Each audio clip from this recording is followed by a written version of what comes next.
Under Article 281 of the Constitution, report for 2026 to 2031, Volume 1, main report of the 16th Finance Commission. 2. Report for 2026-2031, Volume 2, annexures of the 16th Finance Commission. Number 3, explanatory memorandum as to the action taken on the recommendations contained in the above report. Item number 2, माननीय वित्त मंत्री Nirmala Sitharaman ji.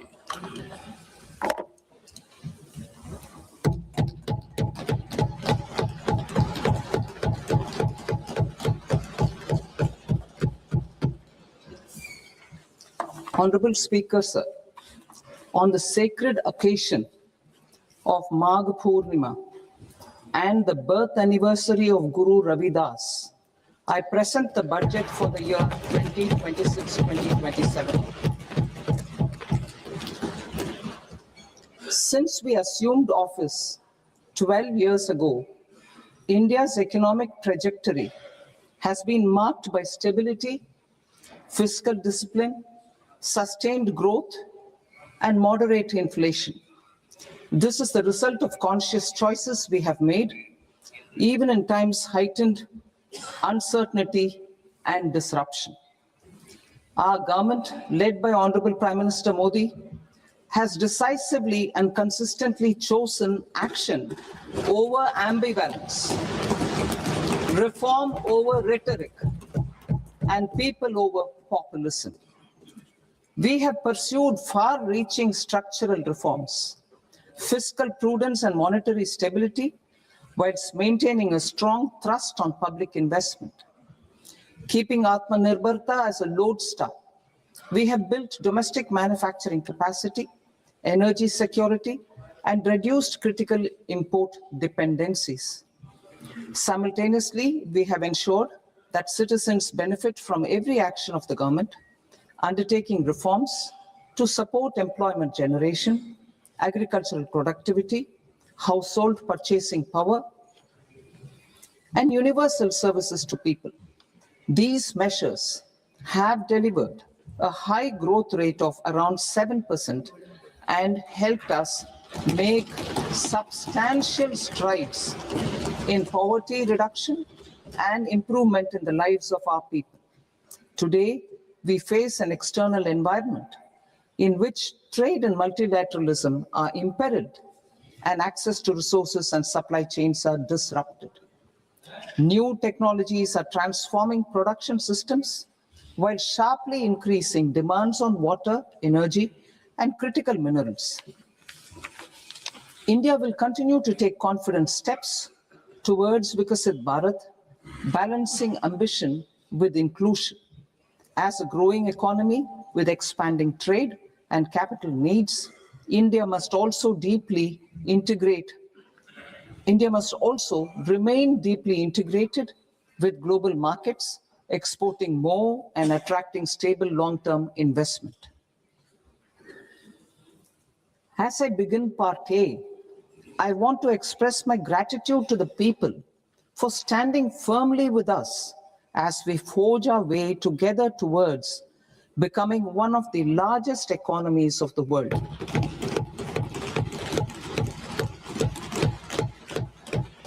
Our aim is to transform aspiration into achievement and potential into performance as we ensure that the dividends of growth reach every farmer, the scheduled caste, the scheduled tribes, the nomads, the youth, the poor, and the women.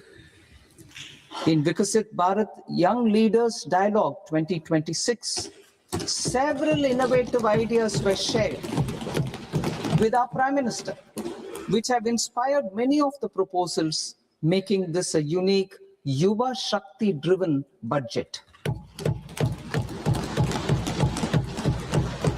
Our government's sankalp is to focus on our poor, underprivileged, and the disadvantaged.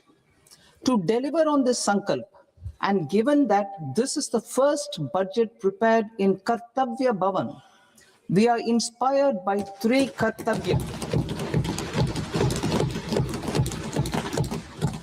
Our first kartavya is to accelerate and sustain economic growth by enhancing productivity and competitiveness and building resilience to volatile global dynamics.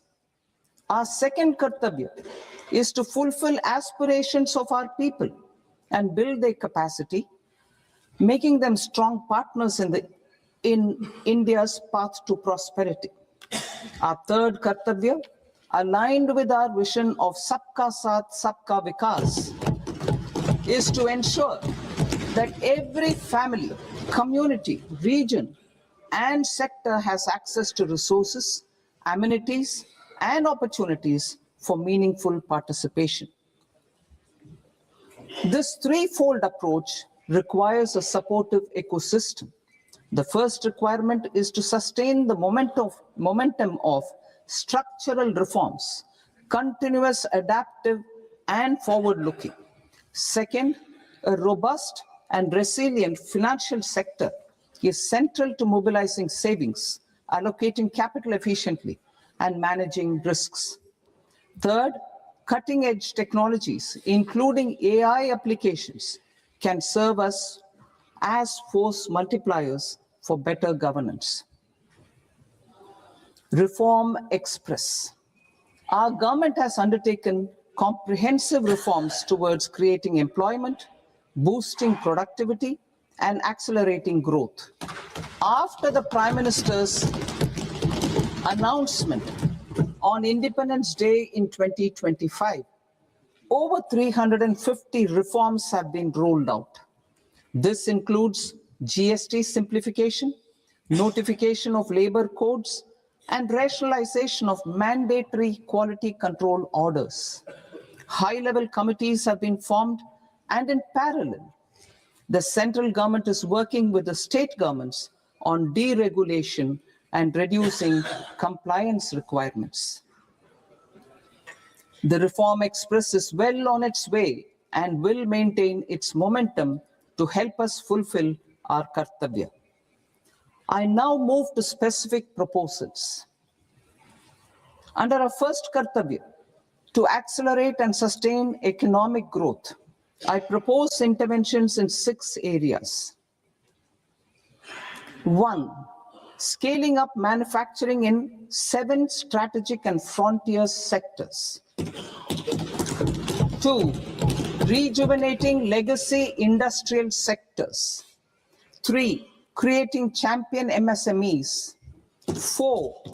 Delivering a powerful push for infrastructure. 5. Ensuring long-term security and stability. And 6. Developing city economic regions. Scaling up of manufacturing in 7 strategic and frontier sectors. Biopharma Shakti, meaning biopharma strategy for health advancement through knowledge, technology, and innovation.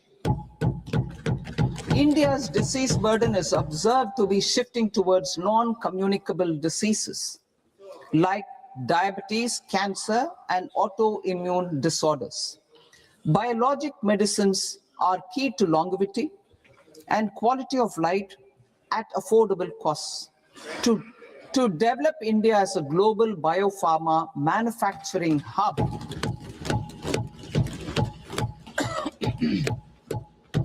I propose the Biopharma Shakti with an outlay of 10,000 crores over the next 5 years.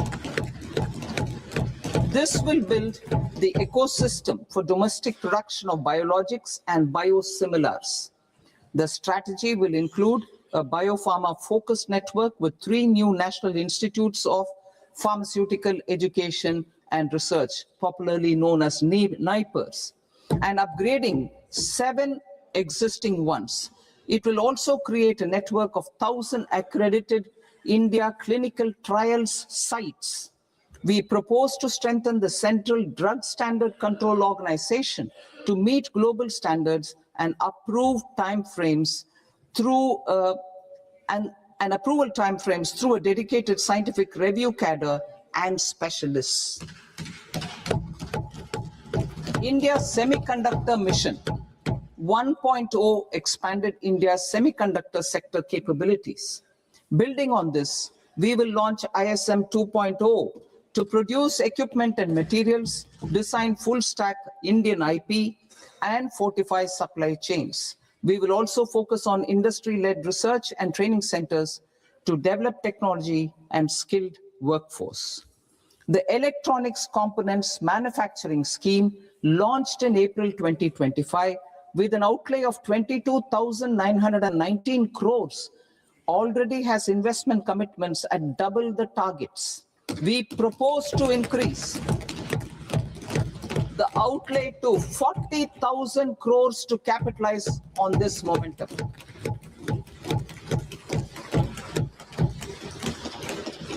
A scheme for rare earth permanent magnets was launched in 2025 November.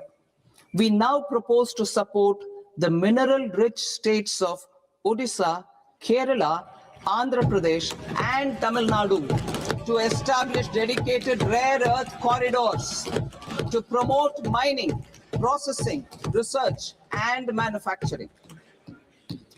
To enhance domestic chemical production and reduction import dependency and reduce import dependency, we will launch a scheme to support states in establishing 3 dedicated chemical parks through challenge route on a cluster-based plug-and-play model. Strong capital goods.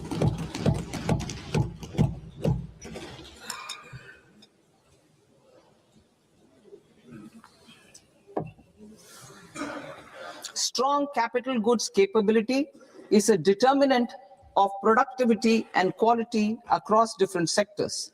Towards building this capacity, I propose the following. High-tech tool rooms will be established by central public sector enterprises at 2 locations as digitally enabled automated service bureaus that locally design, test, and manufacture high-precision components at scale and at lower cost.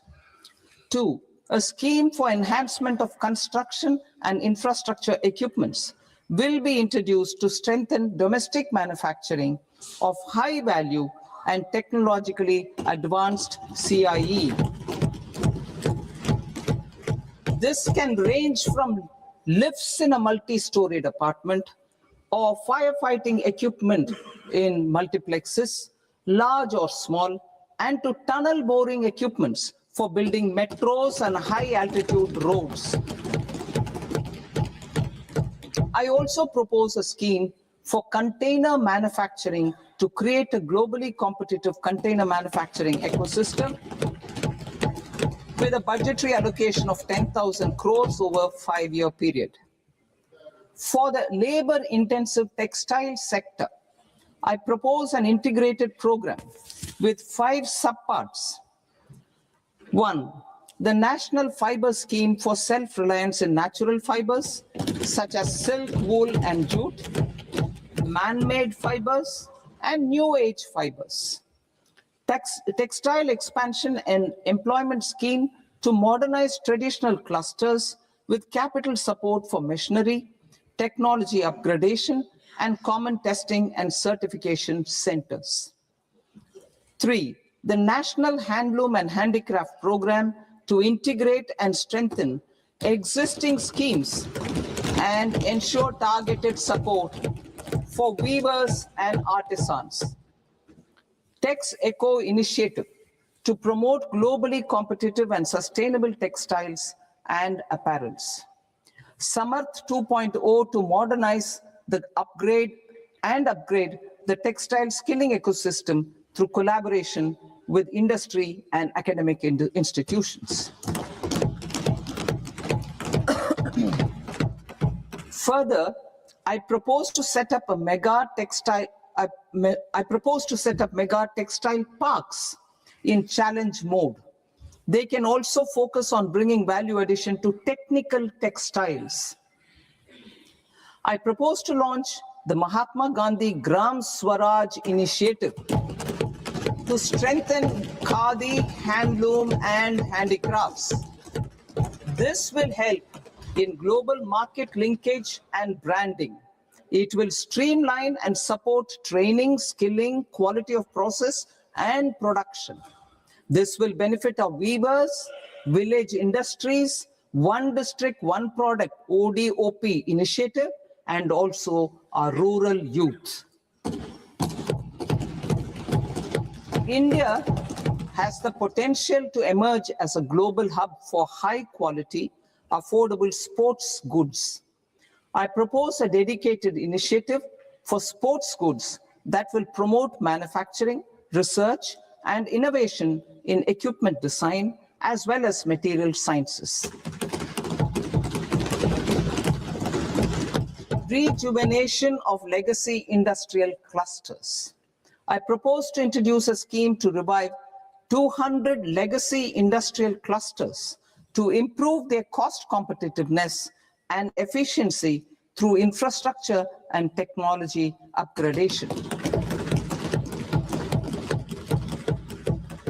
Creating champion SMEs and supporting micro enterprises. Recognizing MSMEs as a vital engine of growth, I propose a three-pronged approach to help them grow as champions. Equity support.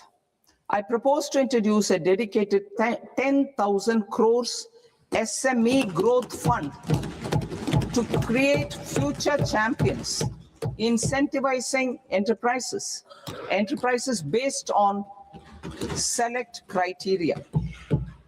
I also propose to top up the Self-Reliant India Fund set up in 2021 with 2,000 crores to continue support to micro enterprises and maintain their access to risk capital. Liquidity support. With TREDS, more than 7 lakh crore has been made available to MSMEs. To leverage its full potential, I propose 4 measures. 1, mandate TREDS as the transaction settlement platform for all purchases from MSMEs by CPSEs, serving as a benchmark for other corporates. 2, introduce a credit guarantee support mechanism through CGTMSE for invoice discounting on TREDS platform.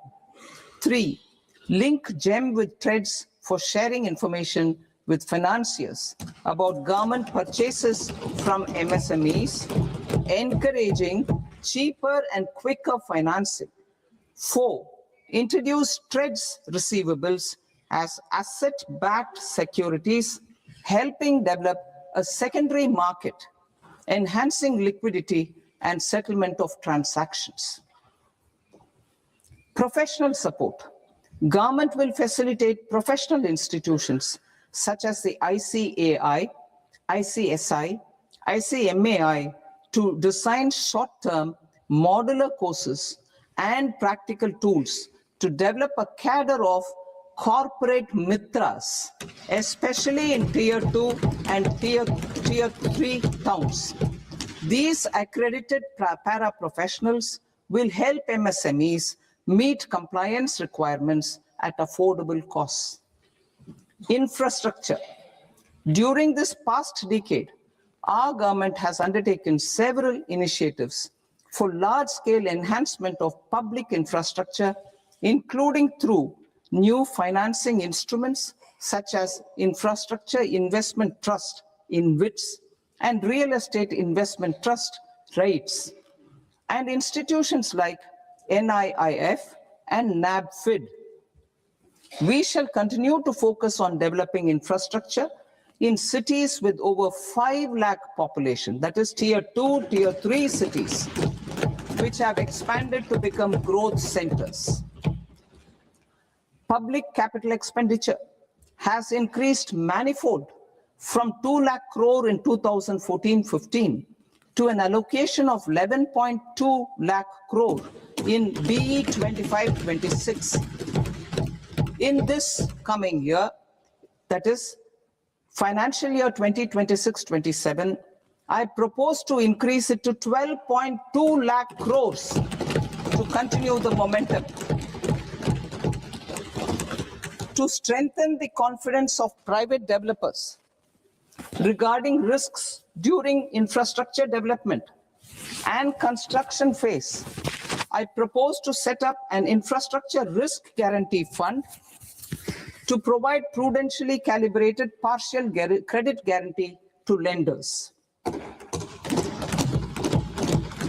Over the years, REITs have emerged as a successful instrument for asset monetization. I propose to accelerate recycling of significant real estate assets of the CPSEs through the setting up of dedicated REITs. To promote environmentally sustainable movement of cargo, I propose to 1. Establish new dedicated freight corridors connecting Dankuni in the east to Surat in the west. Operationalize 20 new national waterways over the next 5 years,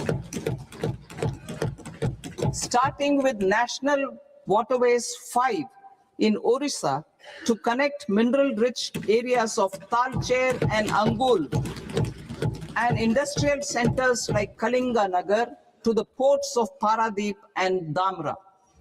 Training institutes will be set up as regional centers of excellence for development of required manpower for these waterways.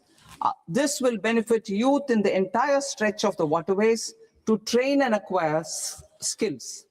Further, a ship repair ecosystem catering to inland waterways will also be set up at Varanasi and Patna.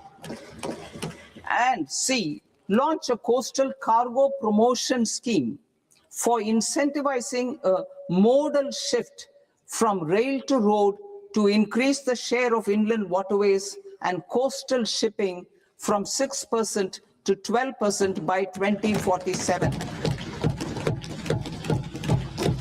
To enhance last mile and remote connectivity and promote tourism, I propose to give incentives to indigenize manufacturing of seaplanes. A seaplane VGF scheme will be also introduced to provide support for operations. Carbon capture, utilization, and storage. Aligning with the roadmap launched in December 2025, the carbon capture, utilization, and storage technologies at scale will achieve higher readiness and in end-use application across 5 industrial sectors, including power, steel, cement, refineries, and chemicals. An outlay of 20,000 crore is proposed over the next 5 years for this purpose. City economic regions. Cities are India's engines of growth, innovation, and opportunities. We shall now focus on Tier 2, Tier 3 cities, and even temple towns, which need modern infrastructure and basic amenities. This budget aims to further amplify the potential of cities to deliver the economic power of agglomerations by mapping city economic regions based on their specific growth drivers. An allocation of 5,000 crore per CER over 5 years is proposed for implementing their plans through a challenge mode with a reform-cum-result-based financing mechanism. In order to promote environmentally sustainable passenger systems, we will develop 7 high-speed rail corridors between cities as growth connectors, namely Mumbai to Pune, Pune to Hyderabad, Hyderabad to Bengaluru, Hyderabad to Chennai, Chennai to Bengaluru, Delhi to Varanasi, Varanasi to Siliguri.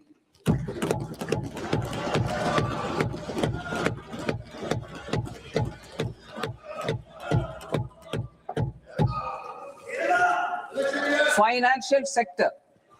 The Indian banking sector today is characterized by strong balance sheet, historic highs in profitability, improved asset quality, and coverage exceeding 98% of villages in the country. At this juncture, we are well placed to futuristically evaluate the measures needed to continue on the path of reform-led growth of this sector. I propose setting up a high-level committee on banking for Vikasit Bharat, high-level committee on banking for Vikasit Bharat, to comprehensively review the sector and align it with India's next phase of growth, while safeguarding financial stability, inclusion, and consumer protection. The vision for NBFCs for Vikasit Bharat has been outlined with clear targets for credit disbursement and technology adoption in order to achieve scale and improve efficiency in the public sector NBFCs.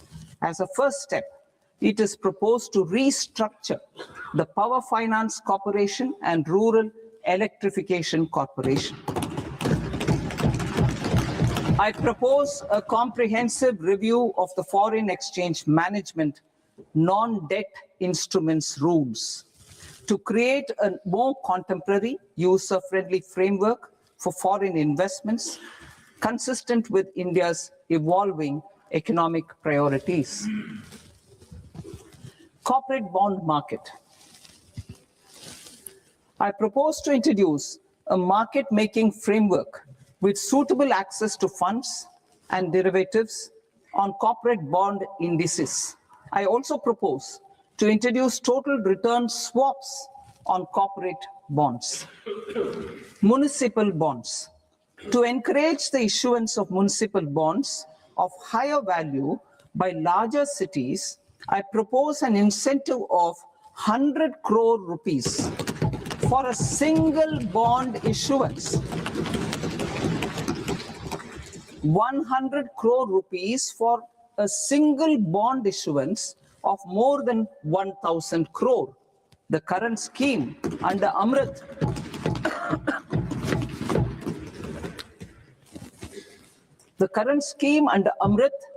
which incentivizes issuances up to 200 crores only, will also continue to support smaller and medium towns. That will also continue to support the smaller and medium towns. Ease of doing business.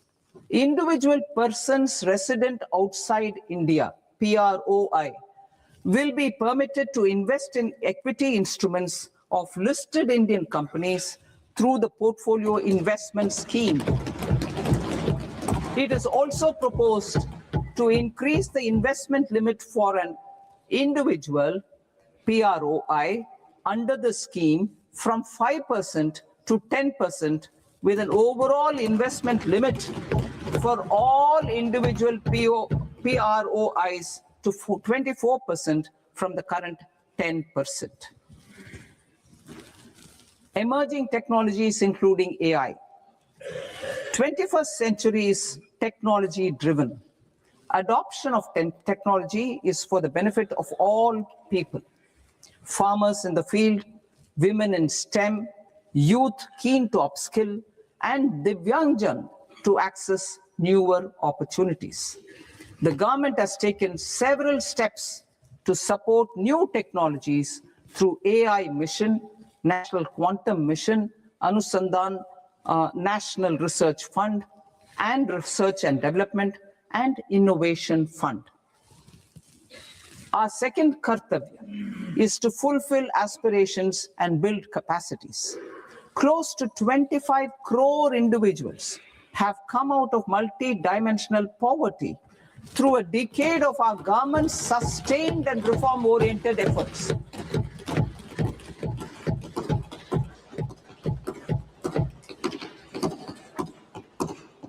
Our government has therefore decided to place a renewed emphasis on the service sector to provide a pathway to fulfilling aspirations of a youthful India with the following measures.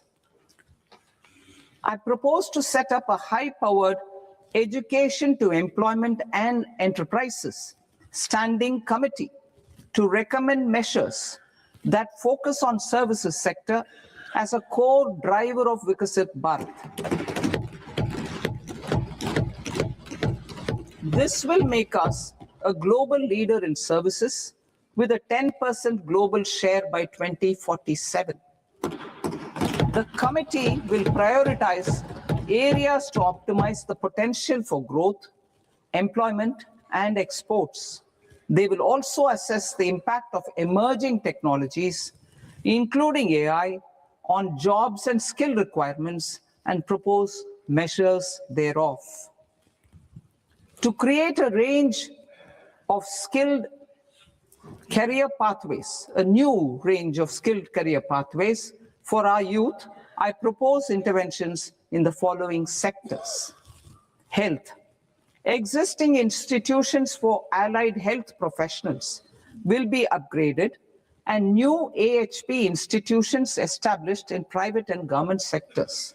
This will cover 10 selected disciplines, including optometry, radiology, anesthesia, OT technology, applied psychology, and behavioral health, and add 1 lakh AHPs over the next 5 years. A strong care system covering geriatric and allied care services will be built. A variety of NSQF-aligned programs will be developed to train multi-skilled caregivers, combining core care and allied skills such as wellness, yoga, and operation of medical assistive devices. In the coming year, 1.5 lakh caregivers will be trained.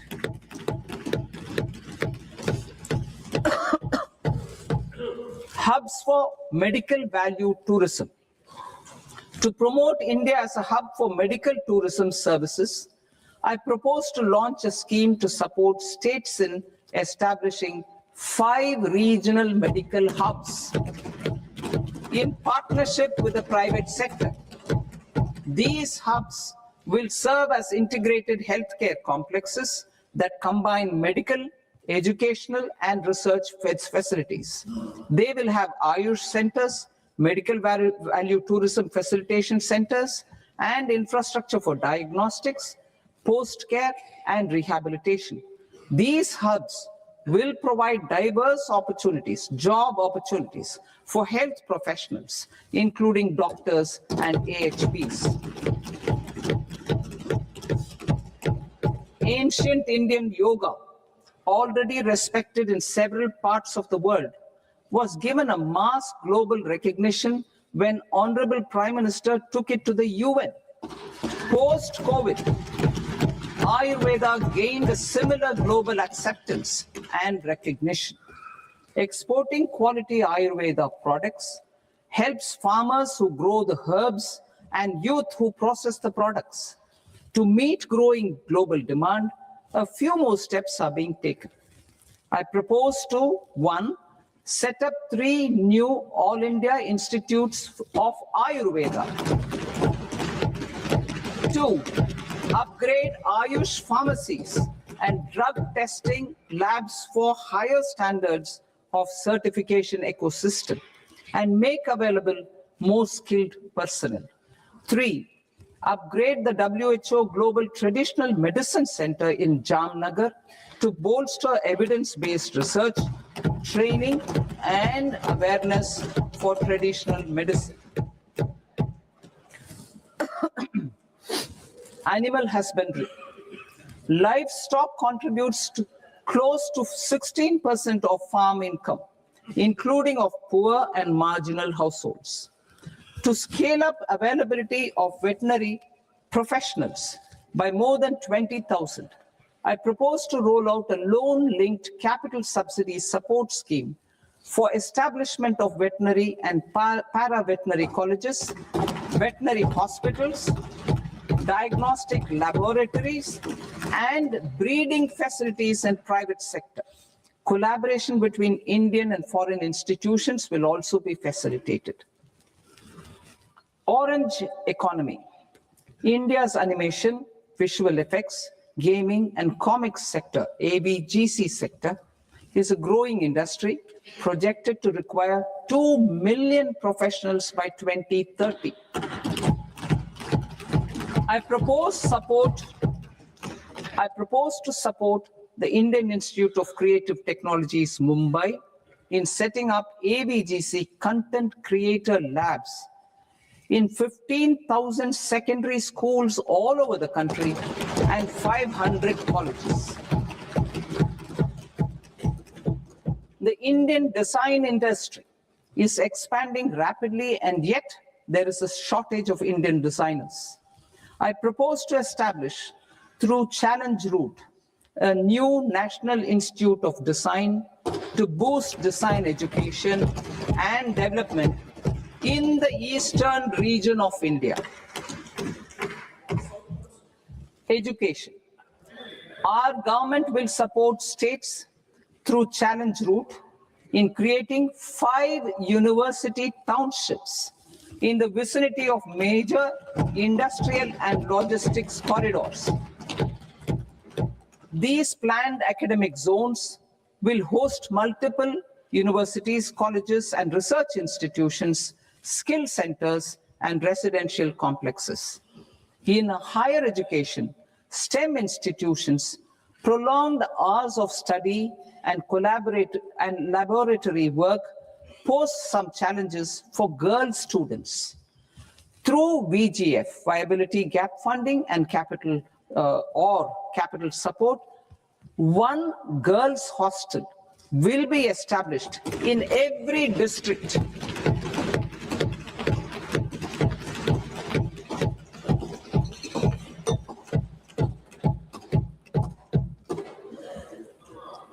To promote astrophysics and astronomy via immersive experiences.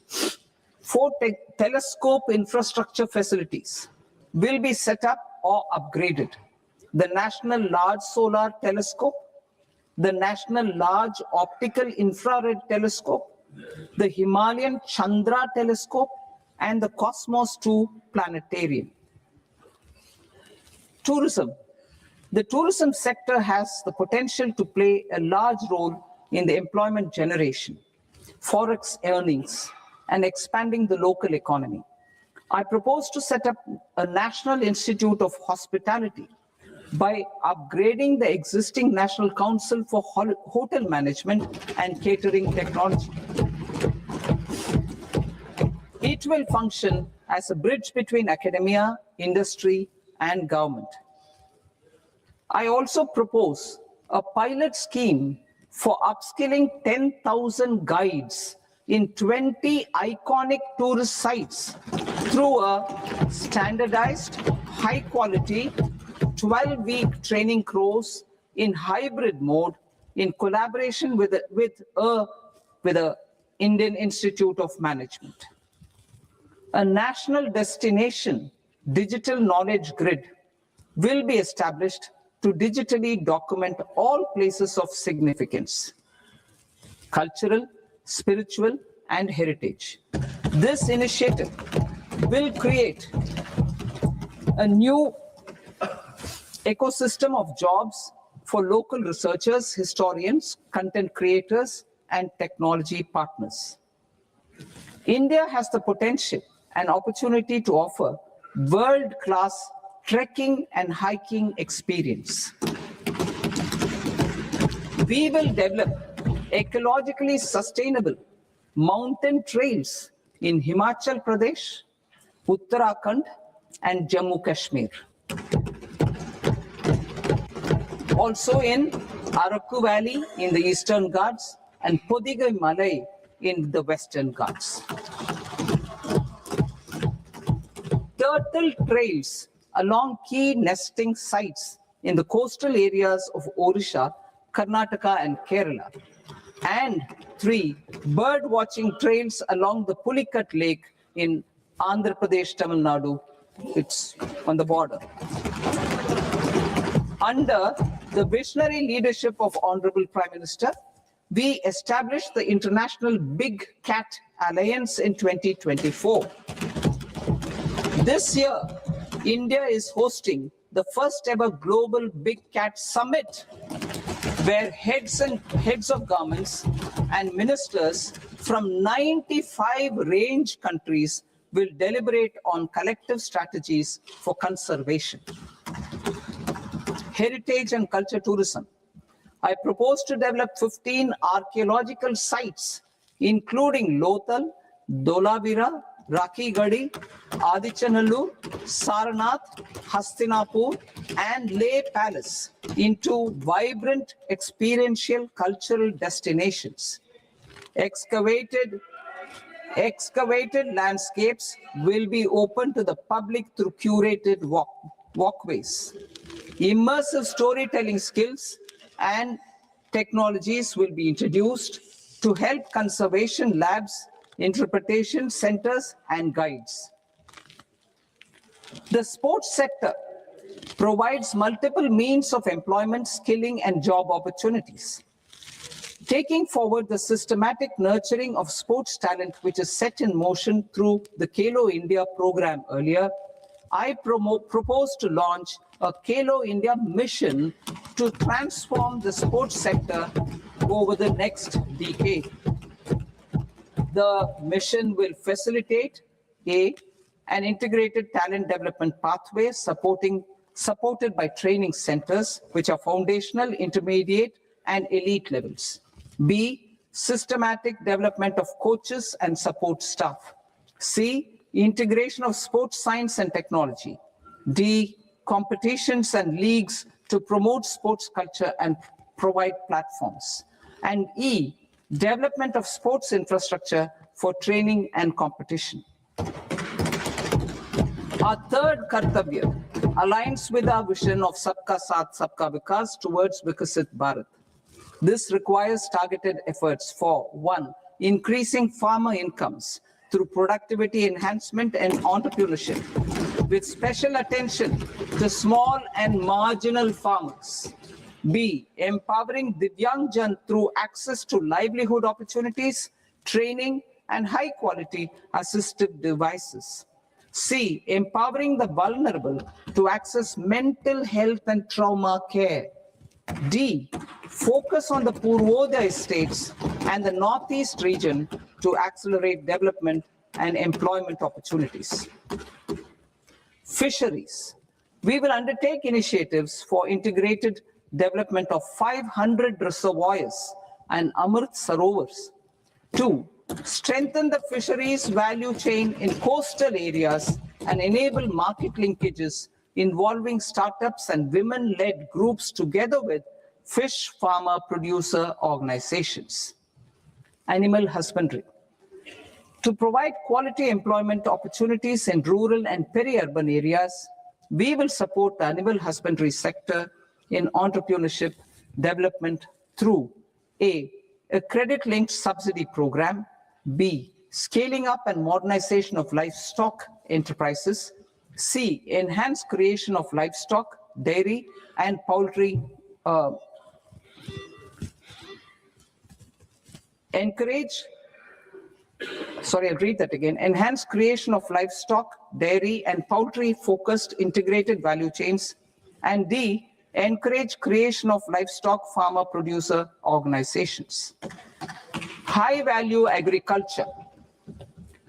To diversify farm outputs, increase productivity, enhance farmers' incomes, and create new employment opportunities, we will support high-value crops such as coconut, sandalwood, cocoa, cashew in the coastal areas, agar trees in Northeast, and nuts such as almonds, walnuts, and pine nuts in our hilly regions.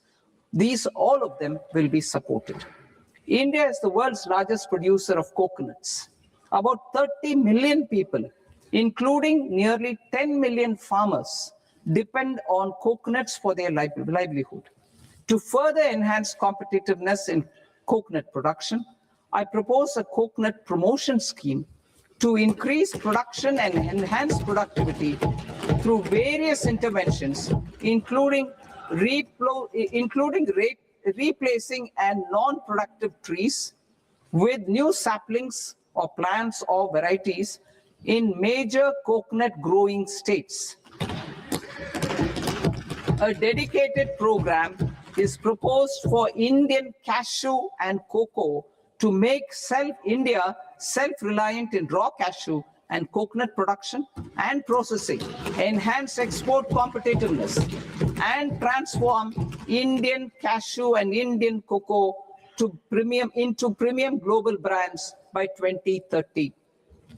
Sandalwood. Sandalwood is closely linked to India's social and cultural heritage. Our government will partner with state governments to promote focused cultivation and post-harvest processing to restore the glory of the Indian sandalwood ecosystem, to rejuvenate old, low-yielding orchards, and expand high-density cultivation of walnuts, almonds, and pine nuts. We will support a dedicated program to enhance farmer incomes and in bringing value addition by engaging youth. Bharat Vistar, that is virtually integrated system to access agricultural resources. I propose to launch Bharat Vistar, a multilingual AI tool that shall integrate the AgriStack portals and the ICAR package on agricultural practices with AI systems. This will enhance farm productivity, enable better decisions for farmers, and reduce risk by providing customized advisory support. She Marts for rural women-led enterprises.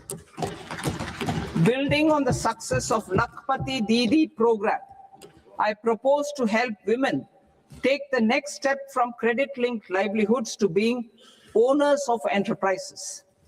Self-help entrepreneur, She Marts will be set up as community-owned retail outlets within the cluster-level federations through enhanced and innovative financing instruments. Empowering Divyangjan. Divyangjan Kaushal Yojana.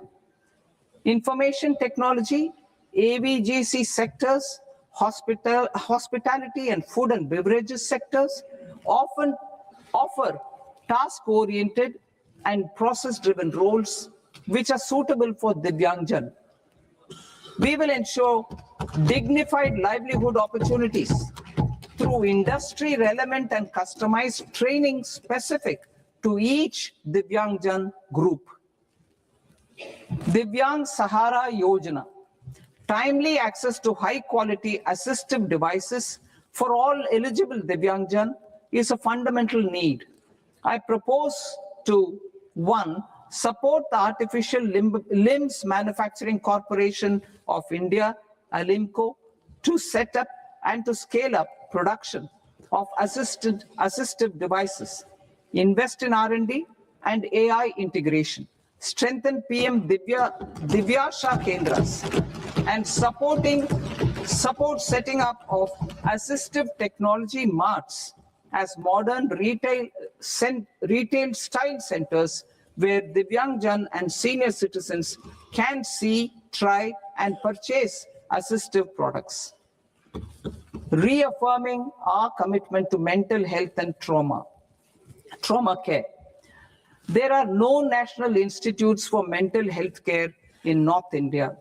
We will therefore set up a NIMHANS 2 and also upgrade national mental health institutes in Ranchi and in Tezpur as regional apex institutions. Emergencies expose families, particularly the poor and vulnerable, to unexpected expenditure. We will strengthen and increase these capacities by 50% in district hospitals by establishing emergency and trauma care centers. Focus on Purvodaya states and northeastern regions. Purvodaya. I propose the development of an integrated East Coast industrial corridor with a well-connected node at Durgapur, creation of 5 tourism destinations in 5 Purvodaya states, and the provision of 4,000 e-buses. Buddhist sites in northeastern region.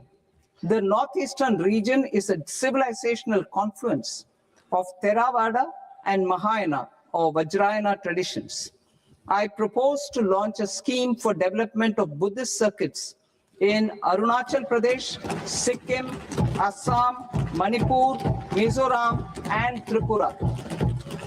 The scheme will cover preservation of temples and monasteries, pilgrimage interpretation centers, connectivity, and pilgrim amenities.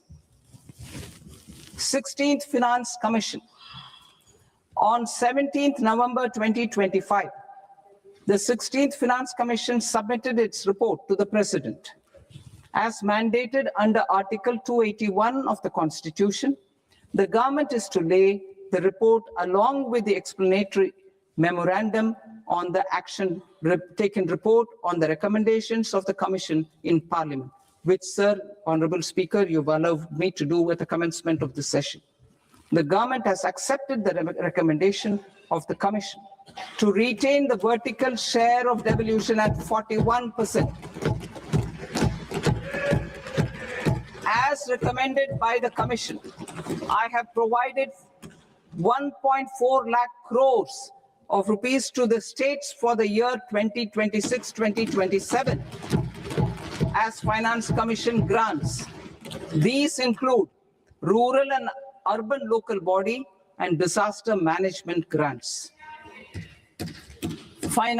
Fiscal consolidation.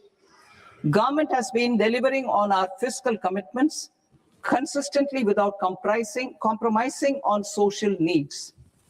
To strive towards accepted standards of fiscal management in Budget 25-26, I had indicated that the central government would target reaching a debt to GDP ratio of 50 plus or minus 1% by 2030-31.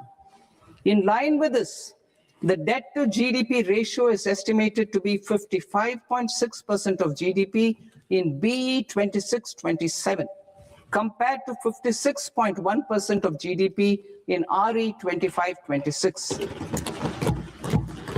A declining debt to GDP ratio will gradually free up resources for priority sector lending and expenditure by reducing the outgo on interest payments. One of the main operational instruments for debt targeting is the fiscal deficit.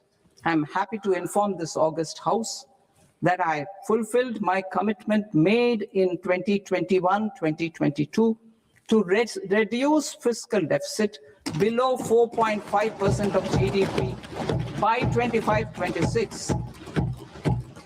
In RE 25-26, the fiscal deficit has been estimated at par with BE of 2025-26 at 4.4% of GDP. In line with the new fiscal prudence path of debt consolidation, the fiscal deficit in BE 26-27 is estimated to be 4.3% of the GDP.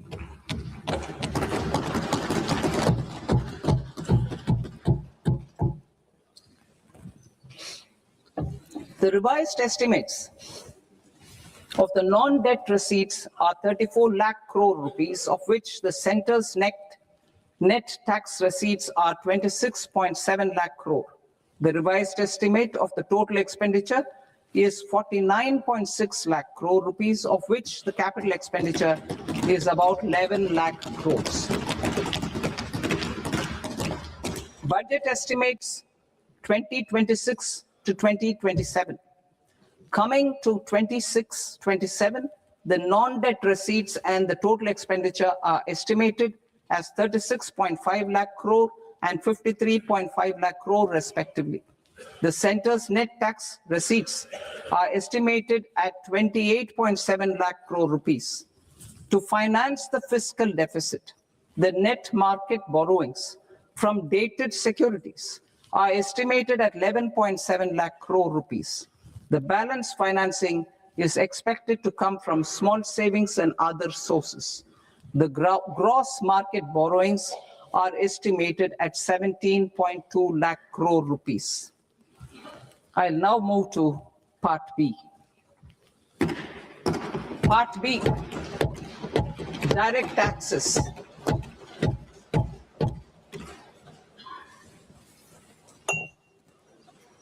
Honorable Speaker, sir, I now present my proposals on direct taxes. New Income Tax Act. In July 2024, I announced a comprehensive review of the Income Tax Act 1961. This was completed in a record time, and the Income Tax Act 2025 will come into effect from 1st April 2026. The simplified income tax rules and forms will be notified shortly, giving adequate time to taxpayers to acquaint themselves with its requirements. The forms have been redesigned such that ordinary citizens can comply without difficulty. Ease of living.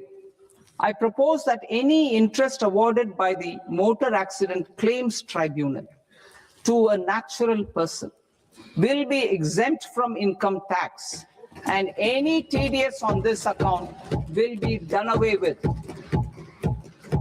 I propose to reduce TCS rate on the sale of overseas tour program package from the current 5% and 20% to 2% without any stipulation of amount.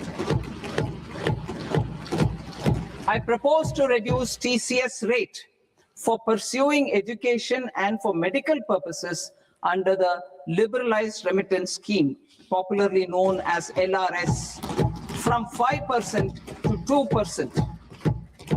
Supply of manpower services is proposed to be specifically brought within the ambit of payment to contractors for the purpose of TDS to avoid ambiguity.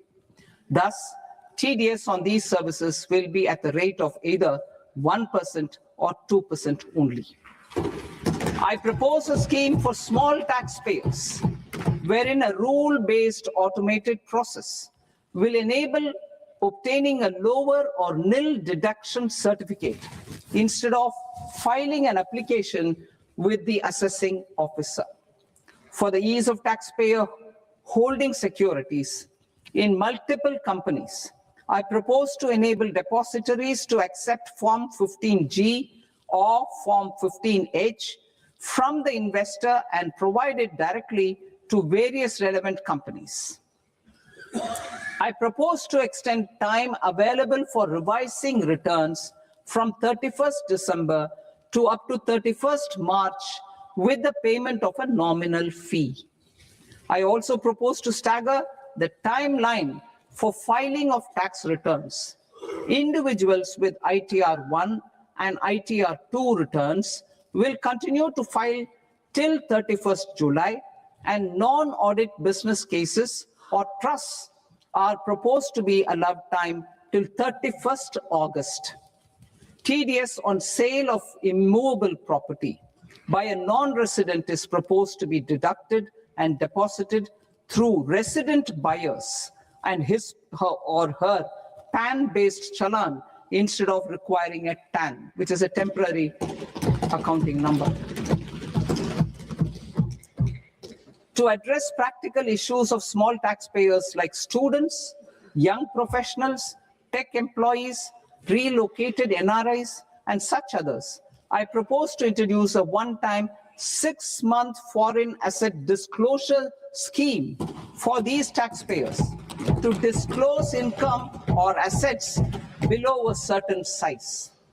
This scheme would be applicable for two categories of taxpayers, namely A, who did not disclose their overseas income or assets, and B, who disclosed their overseas income and or paid due tax but could not declare the asset acquired. For category A, the limit of undisclosed income or asset is proposed to be up to 1 crore rupees. They need to pay 30% of fair market value of asset or 30% of undisclosed income as tax and 30% as additional income tax in lieu of penalty, and would thereby get immunity from prosecution. For category B, Asset value is proposed to be up to 5 crore rupees. Here, immunity from both penalty and prosecution will be available with a payment of fee of 1 lakh rupees. Rationalizing penalty and prosecution. Multiplicity of proceedings are hindrance to the ease of doing business. I propose to integrate assessment and penalty proceedings by way of a common order for both. There will be no interest liability on the taxpayer on the penalty amount for the period of appeal before the first appellate authority, irrespective of the outcome of appeal process. Further, quantum of prepayment is being reduced from 20% to 10% and will continue to be calculated only on core tax demand. As an additional measure for reducing litigation, I propose to allow taxpayers to update their returns even after reassessment proceedings have been initiated, and an additional 10% tax rate over and above the rate applicable for the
various customs notifications to the tariff schedule itself. I shall now take up sector-specific proposals. Promotion of exports of marine, leather, and textile products. I propose to increase the limit for duty-free imports of specified inputs used for processing seafoods for export from the current 1% to 3% of FOB value of the previous year's export turnover. I also propose to allow duty-free imports of specified inputs, which is currently available for exports of leather or synthetic footwear, to exports of shoe uppers as well. I propose to extend the time period for export of final product from the existing 6 months to 1 year for exporters of leather or textile garments, leather or synthetic footwear, and other leather products. Energy transition and security. I propose to extend the basic customs duty exemption given to capital goods used for manufacturing lithium-ion cells for batteries to those used for manufacturing lithium-ion cells for battery energy storage systems also. I propose to exempt basic customs duty on import of sodium antimonate for use in manufacture of solar glass. Nuclear power. I propose to extend the existing basic customs duty exemption on imports of goods required for nuclear power projects till the year 2035 and expand it for all nuclear plants irrespective of their capacity. Critical minerals. It is proposed to provide basic customs duty exemption to the import of capital goods required for the processing of critical minerals in India. Biogas blended CNG. I propose to exclude the entire value of biogas while calculating the central excise duty payable on biogas blended CNG. Civil and defense aviation. I propose to exempt basic customs duty on components and parts required for the manufacture of civilian training and other aircrafts. It is proposed to exempt basic customs duty on raw materials imported for the manufacture of parts of aircraft to be used in maintenance, repair, or overall requirements by units in the defense sector. Electronics. To deepen value addition in the consumer electronics sector, I propose to exempt basic customs duty on specified parts used in the manufacture of microwave ovens. Special economic zone. To address the concerns arising about utilization of capacity by manufacturing units in the special economic zones due to global trade disruptions, I propose as a special one-time measure to facilitate sales by eligible manufacturing units in SEZs to the domestic tariff area at concessional rates of duty. The quantity of such sales will be limited to a prescribed proportion of their exports. Necessary regulatory changes will be undertaken to operationalize the measures while ensuring level playing field for the units working in the DTA. Ease of living. To rationalize the customs duty structure for goods imported for personal use, I propose to reduce the tariff rate on all dutiable goods imported for personal use from 20% to 10%.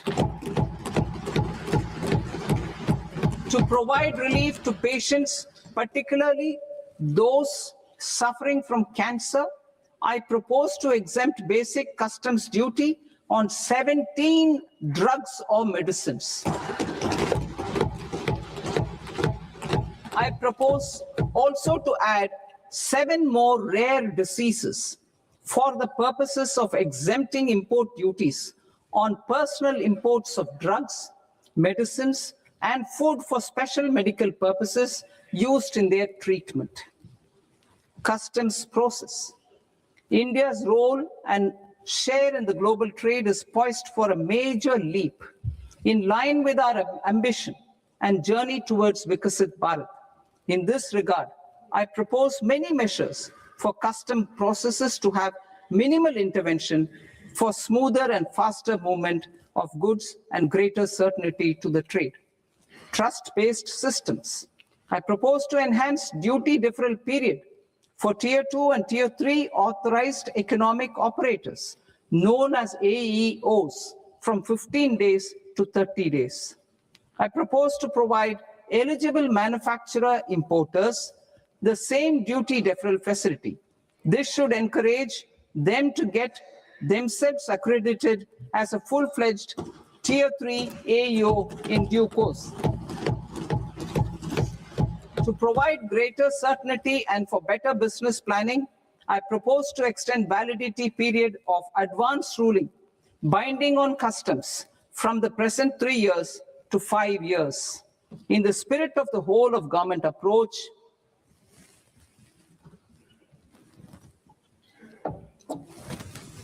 government agencies will be encouraged to leverage AEO accreditation for preferential treatment in clearing their cargo. Regular importers with trusted long-standing supply chains will be recognized in the risk system so that the need for verification of their cargo every time can be minimized. Export cargo using electronic sealing.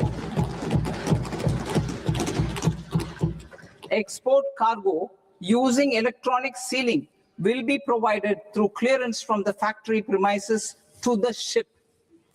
For import of goods not needing any compliance, filing of bill of entry by a trusted importer and arrival of goods will automatically notify customs for completing their clearance formalities. This will enable goods to be released immediately on arrival. The customs warehouse framework will be transformed into a warehouse operator-centric system with a self-declarations, electronic tracking, and risk-based audit. These reforms will move away from the current system of officer-dependent approvals and reduce transaction delays and compliance costs.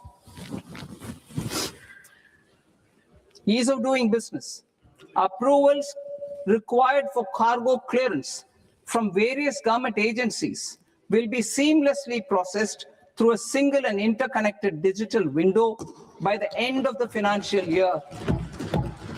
Processes involved in clearance of food, drugs, plant, and animal and wildlife products, accounting for about 70% of interdicted cargo, will be operationalized on this system by April 2026 itself.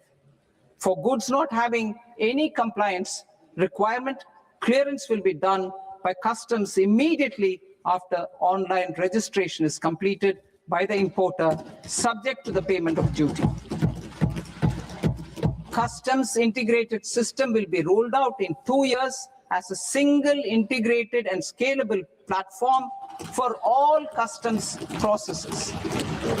Utilization of non-intrusive scanning with advanced imaging and AI technology for risk assessment will be expanded in a phased manner with the objective to scan every container across all the major ports. New export opportunities to support Indian fishermen to fully harness the economic value of marine resources beyond our territorial waters. The following measures will be taken. A, fish catch by an Indian fishing vessel in exclusive economic zone or on the high seas will be made free of duty. Landing of such fish on foreign port will be treated as export of goods. Safeguards will be put in place to prevent misuse during fish catch, transit, or transshipment.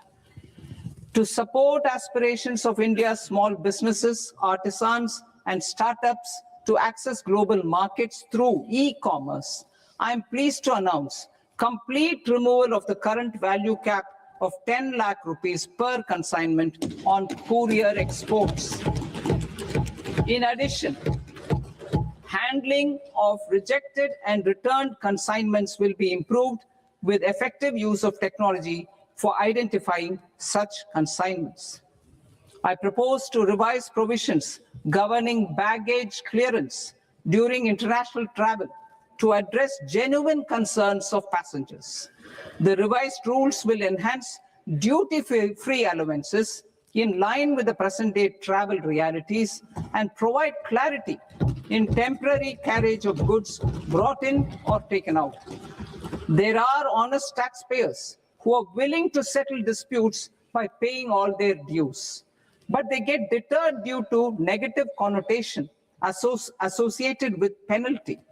They will now be able to close cases by paying an additional amount in lieu of penalty. Honorable Speaker, sir, with this, I commend the budget to this august House. Jai Hind.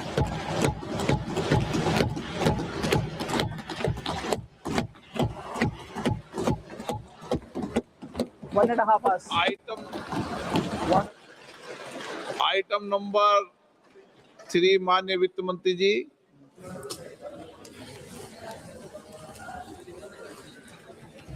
Item number 2, sir. 3। Sir, with your permission, I rise to lay on the table of the following statements under Section 3, 1 of the Fiscal Responsibility and Budget Management Act of 2003, medium-term fiscal policy, fiscal policy strategy statement, and macroeconomic framework statement. Item number 4 माननीय वित्त मंत्री जी। Sir, with your permission, I move for leave to introduce the Finance Bill 2026. प्रश्न ये कि विधेयक को पुनर्स्थापित करने की अनुमति प्रदान की जाए।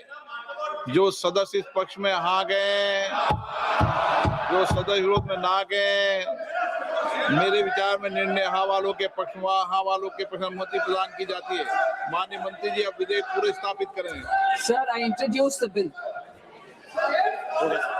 माननीय सदस्यगण, आपको सूचित किया जाता है कि माननीय वित्त मंत्री जी के बजट भाषण की कॉपी पब्लिकेशन काउंटर पर ली जाती है। बजट भाषण और बजट से संबंधित दस्तावेज आपके मोबाइल फोन और मेंबर पोर्टल्स पर ही उपलब्ध है। सभा की कार्रवाई कल सोमवार दिनांक 2 फरवरी 2026 को प्राप्त 11 बजे तक के लिए स्थगित की जाती है।